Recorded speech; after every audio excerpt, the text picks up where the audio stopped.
Bismillahirrahmanirrahim. Assalamualaikum warahmatullahi wabarakatuh. Puji syukur kita panjatkan kehadirat Allah Subhanahu wa taala atas pertolongan dan karunia pada hari ini. Kita masih diberikan kekuatan, masih diberikan kesehatan untuk tetap menjalankan aktivitas kita sehari-hari. Sahabat-sahabat yang berbahagia, bahwa saya berdiri di depan sahabat-sahabat menyampaikan sesuatu, bahwa di tengah pandemi yang sedang masih melanda ini, kita masih diberikan sesuatu anugerah yang luar biasa. Yang pertama, saya ucapkan selamat kepada Stikes Kuningan yang telah meraih penghargaan meraih prestasi tertinggi sebagai sekolah tinggi kesehatan di wilayah Jawa Barat ini berdasarkan penilaian dari Kemendikbud. Ini adalah satu prestasi yang sangat membanggakan kita semua, bahwa kerja keras kita semua ini, yayasan dan semua sivitas akademika tidak sia-sia. Ada prestasi yang diraih, ada kebanggaan yang didapat. Ini tidak lain untuk menunjukkan bahwa setiap langkah kita insya Allah mendapat ridho Allah Subhanahu wa taala. Di tengah pandemi COVID-19 yang melanda negeri ini, kita dituntut untuk kreatif, inovatif. Kreatif inovatif ini ada beberapa cara, ya. Ada beberapa hal yang perlu diingat, yang perlu dilakukan oleh sahabat-sahabat. Kita jangan menyerah kepada keadaan. Kita harus terus berbuat untuk negeri ini. Negeri ini perlu tenaga-tenaga muda, perlu energi-energi yang muda untuk berkiprah, untuk berkarya. Bahwa negeri ini harus maju, bahwa negeri ini harus terus berkembang. Bahwa kita saat ini sedang prihatin oleh COVID-19. Keprihatinan kita juga sebelumnya, jauh sebelum ini, adalah keprihatinan terhadap keadaan negeri ini. Ya. Keadaan negeri ini yang sedang dilanda satu permasalahan, yaitu narkotika, permasalahan kejahatan narkotika, ya, yang ini merupakan salah satu kejahatan yang sangat serius di negeri ini, bahkan di dunia ini, ya. 3 kejahatan yang sangat serius yang sedang dihadapi oleh negeri ini, yaitu yang pertama, ya, masalah korupsi yang terus saja menggerogoti negeri ini. Kemudian kedua, masalah terorisme. Yang ketiga adalah masalah narkotika, masalah kejahatan narkotika yang sudah sangat mewabah, bahkan sudah sangat mengakar sekali, ya. Bahwa kejahatan narkotika terus mengalami perkembangan, terus melanda negeri ini, ya. Kita tidak boleh diam bahwa narkotika mempengaruhi orang untuk berbuat kejahatan, ya. Bahwa narkotika merusak negeri, ya. Akan tetapi harus ingat bahwa dalam keadaan seperti ini kita dituntut untuk kreatif, untuk inovatif, ya. Kreatif inovatif ini harus didasari atau dilandasi oleh ilmu pengetahuan, ya. Tetapi bukan didasari oleh satu pengaruh-pengaruh jahat, pengaruh-pengaruh obat-obatan atau pengaruh hal-hal yang negatif lainnya. Ada kejadian yang kemarin yang baru saja kita alami, ya. Ini sudah sangat memprihatinkan bagi kami, ya. Badan Narkotika Nasional Kabupaten Kuningan belum lama ini menangani satu kasus seorang remaja, seorang pelajar.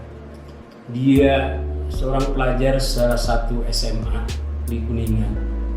Dia orangnya cerdas, pinter, kreatif, ya. Dia pandai melukis, dia pandai menuangkan imajinasinya, tetapi karena terpengaruh oleh pergaulan, ya, akhirnya dia makelah narkotika. Dia membeli narkotika dengan harga yang murah, dia mendapatkannya dengan mudah. Nah, tapi apa akibatnya?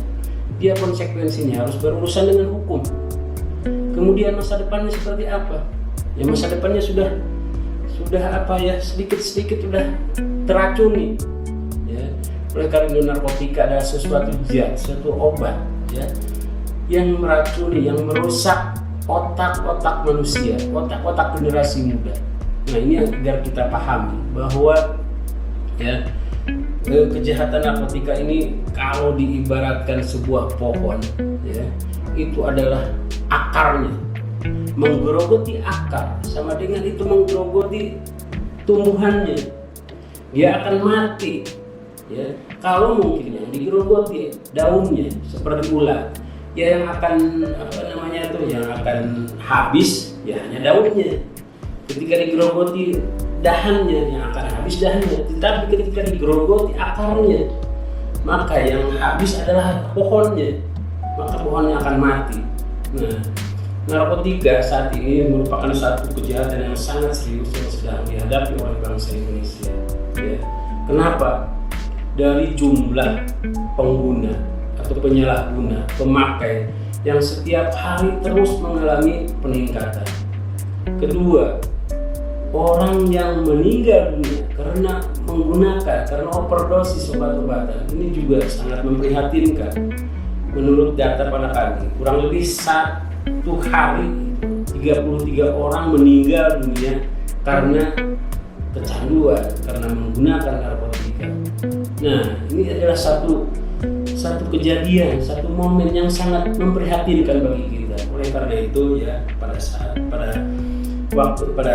saat yang berbahagia ini ya, kami mengajak semua sahabat-sahabat agar sadar bahwa narkotika itu adalah, atau narkoba atau apapun istilahnya, ya ada yang mengistilahkan narkoba, ada yang mengistilahkan nafza, ya itu sama aja ya.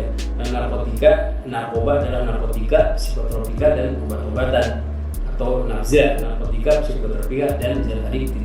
Ketika disalahgunakan, ketika dipakai, ya masuk ke dalam tubuh, yang dirusak itu apa sih?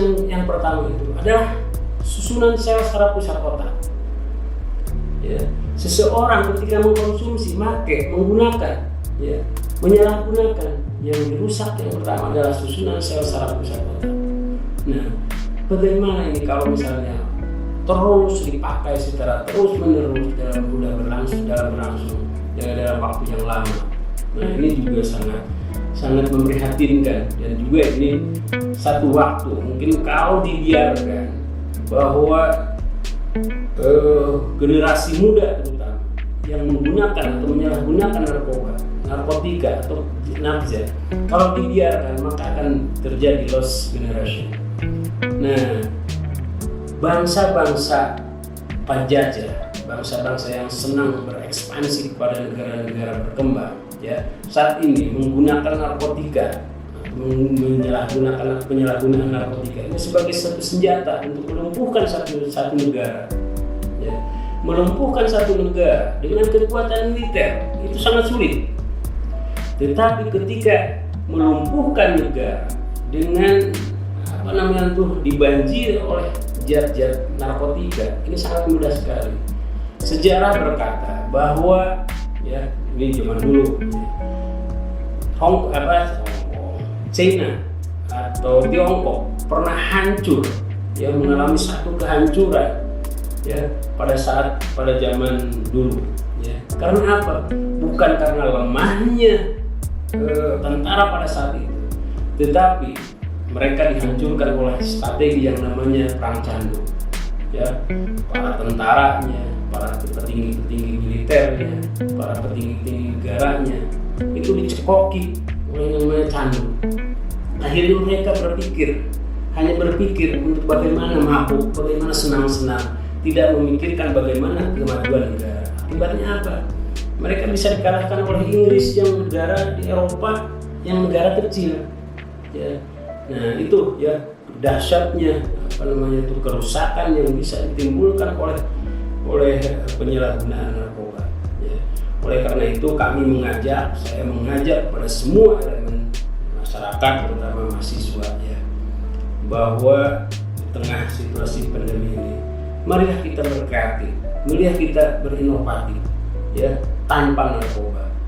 Jadikanlah bahwa kita melihat teman-teman kita, saudara-saudara kita yang sudah menyalahgunakan narkoba sebagai pengalaman pahit. Mereka, rangkullah mereka. Mereka jangan dibiarkan, mereka jangan singkirkan, mereka jangan dipinggirkan, tapi rangkul mereka. Dengan apa? Dengan rehabilitasi, ya. Dengan rehabilitasi, berbagai cara untuk merangkul mereka, menyelamatkan mereka dengan cara merehabilitasi, ya. Jadi perangi para bandarnya, para pengedarnya, rangkul mereka yang sudah terjerumus, dan kita semua yang belum atau yang tidak terkena, mari kita bentengi. Kita harus imun, kita harus punya kekuatan. Ya, narkotika, ya, psikotropika, zat adiktif lainnya, ya, itu sesuatu yang membahayakan ketika disalahgunakan, ketika dikonsumsi. Ya, makanya yang kita perangi, yang kita musuhi juga adalah penyalahgunaannya. Ya, barangkali sebagai ilmu pengetahuan ada jenis-jenis narkotika tertentu yang dipergunakan di dalam kedokteran, di dalam kesehatan, tetapi itu jumlahnya, itu jenisnya itu dibatasi dan diawasi dengan ketat. Tidak bisa semena-mena, tidak bisa semua jenis narkotika dalam Undang-Undang 35 tahun 2009 tentang narkotika itu dibagi dalam 3 golongan. Golongan 1, 2, 3. Golongan 1, ya, ada banyak contohnya ganja, heroin, putau, sabu-sabu dan seterusnya. Itu tidak boleh digunakan, tidak boleh dipergunakan, tidak boleh masuk ke dalam tubuh dalam alasan apapun. Ya, narkotika golongan 1. Nah, narkotika golongan 2, ya, selain untuk pengembangan ilmu pengetahuan dan teknologi, ada beberapa jenis narkotika golongan 2 yang masih bisa dipergunakan di dalam dunia kedokteran atau kesehatan. Tetapi penggunaannya ini harus diawasi secara ketat, dan juga penggunaannya juga harus yang berhak. Siapa yang punya hak? Dokter, para medis yang mempunyai yang bersinggungan atau yang bersentuhan dengan penderita, ya, karena ini khusus untuk medis jenis-jenis tertentu, tapi tidak semua. Nah, golongan 3 ini banyak digunakan di dalam obat-obatan. Nah, ini juga dalam dosis dan takaran tertentu, ya, ini tidak bisa sembarangan. Nah, yang banyak terjadi saat ini adalah penyalahgunaannya di luar kontrol dosisnya atau ukurannya yang tidak terkontrol. Akhirnya yang terjadi apa? Ya, orang menggunakan sekali, 2 kali, 3 kali, akhirnya terjadi edik, kebiasaan, terus inginnya make, ya. Jadi ketika sudah adiksi, ya, orang sangat sulit selepas. Dia akan melakukan cara apapun untuk mendapatkan obat itu. Akhirnya apa yang terjadi? Kejahatan, ya. Tidak bisa membeli dengan uang sendiri, maka dia akan minta kepada orang tuanya. Kalau orang tuanya mampu, lama-lama juga kan kemampuan orang tua barangkali terbatas. Akhirnya apa yang terjadi? Ya, mencuri lah, atau tindakan-tindakan kriminal lain. Ya, ini juga berlaku, ya, karena narkotika ini, kejahatan narkotika, ya, tidak mengenal status ekonomi, status sosial, ya. Orang bisa saja dengan strata atau status sosialnya tinggi, orang pegawai, nah, bisa aja dia terjerumus. Nah, ketika dia sudah edik, sudah menjadi pengguna tetap, kemudian menjadi edik, menjadi pecandu, apa yang akan dia lakukan? Dia akan menghalalkan segala cara untuk mendapatkan uang untuk membeli barang-barang haram. Nah, itu, ya. Jadi kejahatan yang sangat luar biasa karena tidak mengenal status ekonomi, status sosial siapapun, ya. Banyak contoh-contoh kasus di negeri ini, ya, dari mulai pelajar, mahasiswa, pejabat publik, bahkan yang sering sekali kita, ya, yang sangat sering kita lihat di televisi, itu artis, public figure. Nah, ini, ya, kadang-kadang, ya, ini kita juga harus pandai-pandai memilih dan memilah tontonan. Ya, ketika misalnya public figure itu adalah idola kita, nah, ini yang harus hati-hati. Jangan diikuti, jangan dituruti apa yang dia lakukan. Ya, mereka melakukannya ya, dengan berbagai alasan, katanya ya, tuntutan pekerjaan yang tinggi lah, kemudian penghasilan yang tinggi lah, dan sebagainya, untuk mempertahankan stamina yang itu bohong semuanya ya.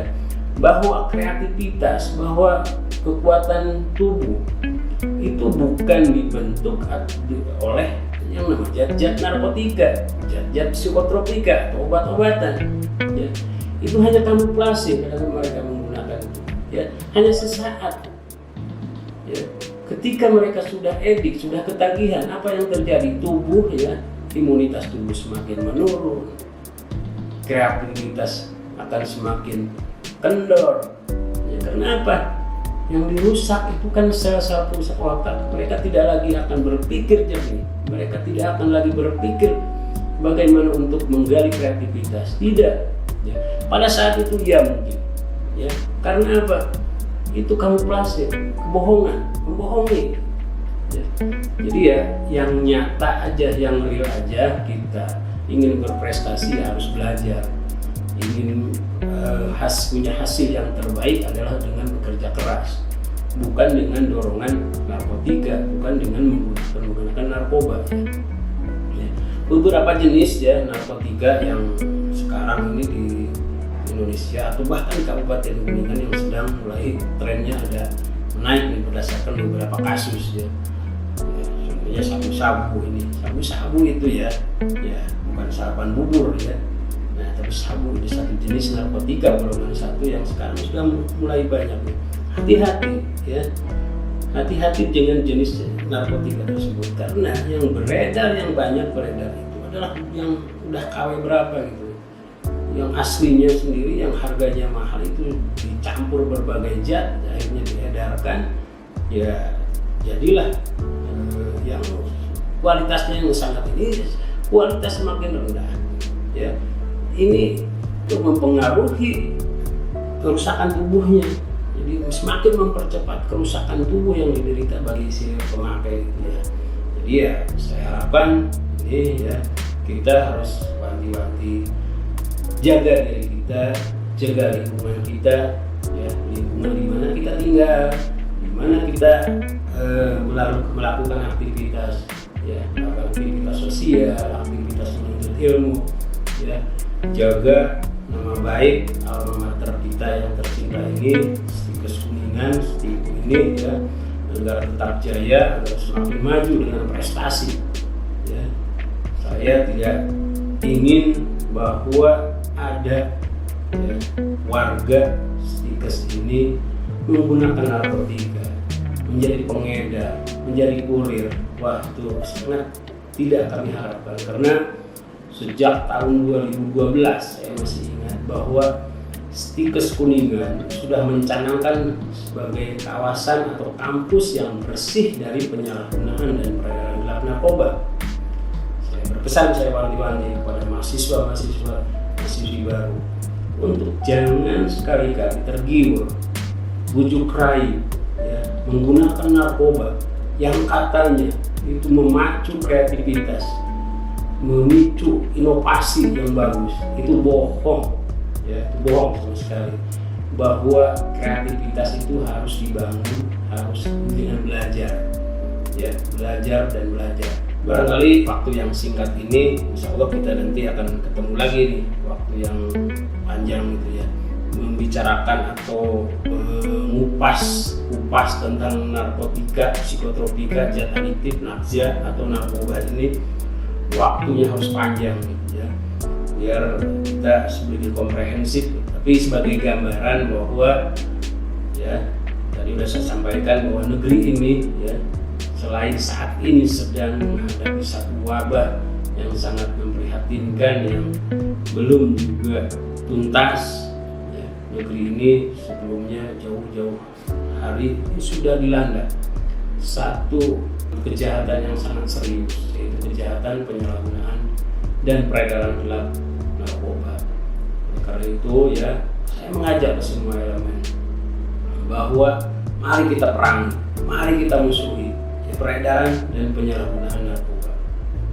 Yang kita perangi, yang kita musuhi ini adalah penyalahgunaan narkoba, penyalahgunaannya. Ingat, ketika narkoba tidak ada penggunanya, ketika narkoba tidak disalahgunakan, maka ya para bandar, para kurir, para pengedar juga akan berpikir ini tidak menguntungkan. Nah, karena itu ya, selain tadi motif ya untuk merusak negara, untuk merusak bangsa, untuk merusak generasi muda, yang merusak adalah dari segi kesehatannya. Sekarang WHO bahkan menyebut bahwa penyalahguna atau pengguna narkoba itu sebagai satu penyakit. Ya. Karena itu ya, penyakit ini harus diobati. Nah, bagi penyalahguna, bagi pengguna narkoba yang sudah menggunakan narkoba, yang sudah edik, ingat, tidak ada kata sembuh. Nah, ini yang harus dicamkan. Ya. Makanya jangan coba-coba. Tidak ada kata sembuh bagi penyalahguna atau pengguna narkoba. Yang ada hanya pulih. Ketika mereka mengikuti program rehabilitasi, ketika mereka berhenti tidak lagi makan, mereka tidak sembuh. Mereka hanya pulih. Pulih tidak makan lagi. Ya. Pulih tidak menggunakan lagi. Tetapi kerusakan yang ditimbulkannya itu adalah kerusakan permanen, kerusakan otaknya. Maka tidak ada kata sembuh. Yang ada hanya pulih. Itu makanya jangan sekali-kali menggunakan narkoba. Sekali menggunakan narkoba maka sulit kita terlepas. Sekali makan narkoba kita akan ketagihan, ingin lagi makan. Ya.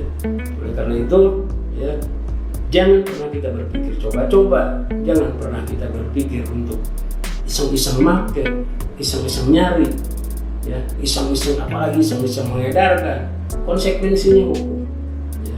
Berat hukuman bagi pengedar narkoba. Undang-Undang 35 sangat jelas, bahkan sampai dengan hukuman mati. Kalau ada yang lebih dari hukuman mati mungkin akan diberlakukan, tapi karena maksimalnya hukuman mati ya itu. Ya. Tidak ada kata toleran untuk penyalahguna, untuk para pengedar. Ya, mari kita perangi peredaran, mari kita perangi bandar narkoba, mari kita rangkul penyalahguna, pemakai, mereka untuk direhabilitasi. Mereka saudara-saudara kita, ya. Mereka juga punya masa depan. Ya. Mereka juga, ya, mudah-mudahan masih punya keinginan untuk membangun negeri ini. Ya, dan baru saja kemarin merayakan 75 tahun kemerdekaannya. Ya. Oleh karena itu sekali lagi saya mengajak semua mahasiswa-mahasiswa baru ya, untuk jangan coba-coba, untuk jangan tergiur, untuk jangan pernah sekalipun make. Ya. Jika ada nih ya, mudah-mudahan tidak ada. Kalau sudah mulai coba-coba, atau misalnya zaman dulu mulai icip-icip, mulai iseng-iseng itu, sudah tinggalkan. Jangan pernah lagi berpikir untuk make lagi. Ya. Jadi masa depan harus dibangun dengan prestasi tanpa narkoba. Narkoba no, prestasi yes. Itu yang harus kita bangun. Bahwa hari ini harus lebih baik dari hari kemarin. Ya. Itu saja barangkali yang perlu saya sampaikan. Terima kasih atas segala perhatiannya dan mohon maaf atas segala kesilapannya. Nanti kita akan ketemu lagi. Ya. Kita akan mengupas tuntas tentang masalah penyalahgunaan narkoba ini atau nafsa ini ya. Nanti ketemu saya di semester 5 atau semester 7. Insya Allah ketemu lagi, kita kupas tuntas tentang penyalahgunaan, peredaran, dan juga peredaran gelap narkoba. Terima kasih atas segala perhatiannya dan mohon maaf atas segala kehilafannya. Saya akhiri, wassalamualaikum warahmatullahi wabarakatuh.